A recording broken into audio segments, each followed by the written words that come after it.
ભરૂચના તવરા વિસ્તારમાં લોકોમાં તંત્ર મંત્ર અને વસીકરણનો ભય ફેલાવી રૂપિયા પડાવતા નકલી કિન્નરને સ્થાનિકોએ ઝડપી પાડી મેથી પાક ચખાડતા તે હોસ્પિટલના બિરાજે પહોંચ્યો છે. ભરૂચમાં છેલ્લા 3 દિવસથી એક શખ્સ કિન્નરનો વેશ ધારણ કરી લોકોના ઘરમાં અલગ અલગ બહાને પ્રવેશતો હતો. આ વ્યક્તિ વસીકરણ અને તે નારાજ થશે તો તકલીફમાં મુકાઈ જવાના જેવા ભય બતાવી પૈસા પડાવતો હતો.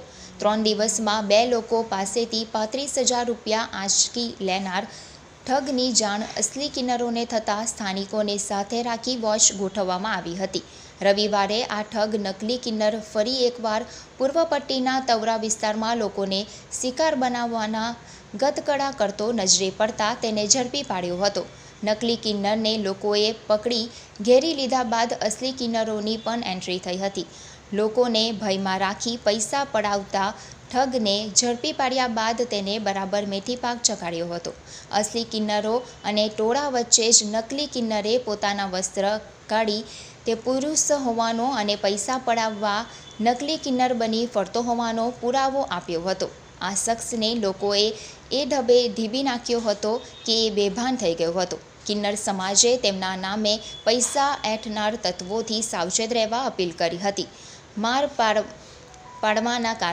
પડવાના કારણે નકલી કિન્નર હોસ્પિટલના બિછાને પહોંચ્યો છે.